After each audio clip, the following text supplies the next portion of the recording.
Today we are in the recreated House office exhibit of Senator Claude Pepper, located in the Claude Pepper Museum, just outside of the Claude Pepper Library. Claude Pepper was first a United States Senator and then United States Congressman from the state of Florida. In his early days in the Senate, he was first a proponent of the Wage and Hour Bill, which established fair minimum wage for American workers. He was also a proponent of the Lend-Lease Act, which allowed the United States to send arms and material to the Allied nations, then fighting the Axis powers at the very beginnings of the Second World War. He was also instrumental in Social Security reform in the early 30s. He was branded a warmonger by isolationist politicians and was hung in effigy outside of the halls of the Capitol building. In 1941 by the Congress of American Mothers.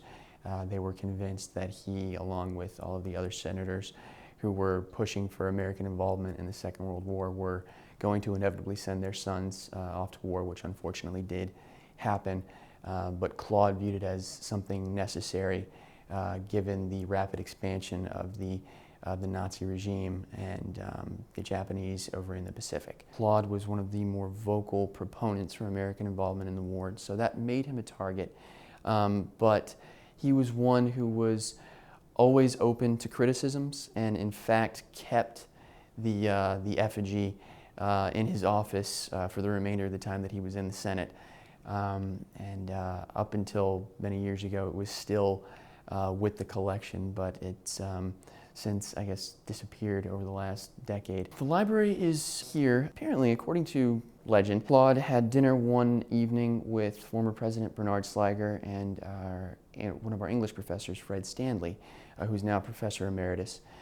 And initially, his plans were to donate his papers to the Franklin Delano Roosevelt Library and Museum, only because he had such a close association with FDR when he was in the Senate. President Sliger and Professor Stanley impressed upon him that he would have his own standalone museum and library were he to donate his papers here. He had a connection to the local area in his law office, was and still is located down in Perry, Florida. His wife, Mildred, is buried here in Tallahassee, and on his way up to his sessions in Congress, he would always stop off in Tallahassee on the trip up to spend some time with her at her grave. So he had many connections to Tallahassee, and so that, coupled with the fact that he would have his own standalone museum and library, sort of appealed to his ego a little bit, honestly, and he decided to donate his papers to Florida State. Apart from the museum, which is the first thing that visitors see when they walk in, we do have a reading room. When we go into the reading room, I have some materials from his Senate and congressional days. Okay, well, we're currently in the Claude Pepper reading room. This is our space for researchers to come and view the collection, as well as the other political collections housed here at the Pepper Library. Right now, I'm going to start by showing you a few items from the collection that were created by Senator Pepper in conjunction with his workings with some former U.S. presidents and in his time in the Senate and House. We're going to start with a box from Series 431. This is his memoir series. We've got some telegrams that he sent to the United States Senate while he was on a foreign relations trip to Germany. When he was over, he noticed with some alarm the rapidity and rapid growth that the Nazi regime was going through. Here are the telegrams, all sent urging the United States to enter the war. This is from Pepper to the United States Senate. On both sides of the once broad Atlantic, our duty, one of plain common sense, is obvious. We can help in the following ways. One, we must give planes and more planes, guns and more guns, and if necessary, what is harder still, our men. Claude was very aware of the fact that our involvement, the United States' involvement in the Second World War, was a matter of not if, but when. He was one of those that saw the writing on the wall very early and advocated for the growth of the American military-industrial complex in order to prepare for the conflict that was coming. Next, I'm going to pull one of the items that belonged to Claude when he was in the United States Congress. This was his charm bracelet. It's got 2 pepper shakers on it. In political cartoons throughout his career, Claude was depicted as a pepper shaker for obvious reasons. His name lent very well to that. The inscription reads, "Claude Pepper, salt of the earth, we need pepper for spice." So he was kept that close to him at all times. Thirdly, we've got a letter written to Claude by Franklin Delano Roosevelt, thanking Claude for his unyielding support during his administration. This letter was sent to Claude by FDR, thanking him for his support of the Roosevelt administration and the policies that Claude had supported, New Deal, Lend-Lease legislation. This was drafted at Warm Springs, Georgia. That was where FDR would go to seek treatment for his polio. The letter was dated April the 9th, 1945. This was a little less than a week before President Roosevelt passed away.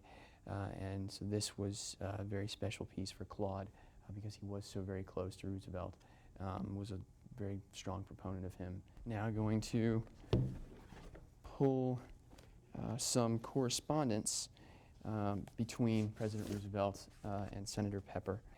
Initially, when Claude was a young senator, he gained the attention of Roosevelt because he spoke as a freshman senator, which up until that point was a precedent that had not been made.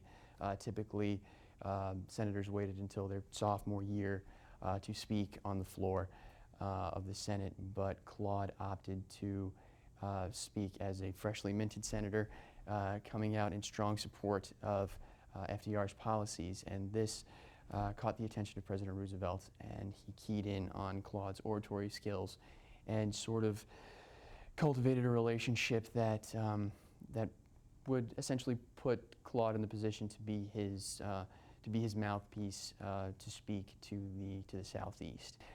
This is a teletype dated August 3rd, 1940. Dear Claude, I want to send you this note to tell you of my personal appreciation of all that you have done. Your support during these past few months has meant a lot to me. I am sure that you know this even without my telling you. I would say much about your speech to the convention, but will only tell you that to us who were listening on the radio, it was like a refreshing breeze. Thank you very much. I do hope to see you soon. As ever yours, Franklin Roosevelt. Here we have an original print of a political cartoon done by the political cartoonist Lynn Bruden. The caption reads, "A slight case of indigestion, too much pepper, mit der alphabet soup." As I mentioned before, Claude was often depicted in political cartoons of the day as a pepper shaker.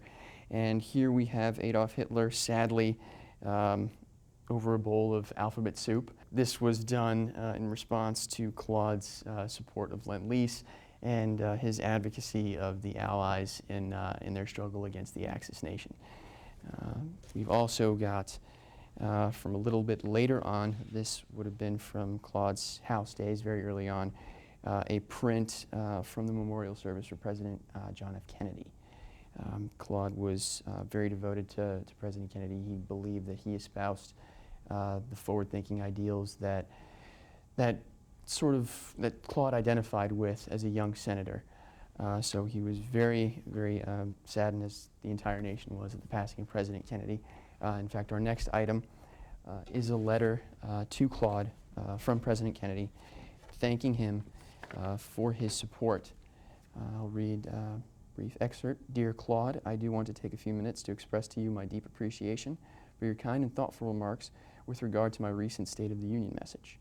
I am particularly appreciative of your strong support in behalf of medical care for the aged under Social Security and our federal aid to education program. I am also grateful for your comments regarding Latin America and our approach to it. During your many years in Congress, the people of Florida and the nation had an outstanding and valiant fighter in behalf of the public interest. I hope that someday you will consider the possibility of returning to public office. This was shortly before he made his congressional bid for the 13th District out of Miami.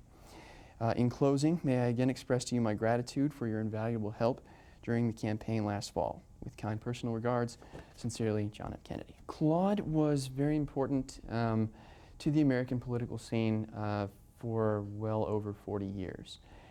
Very active in the Senate and the House, and was a proponent of legislation that would help the common American man and woman. The museum and the library are very important because it gives researchers and those students who are not familiar with a progressive politician a glimpse into his life, and allows everyone really to see the scope of his work and appreciate what he did in his time in office.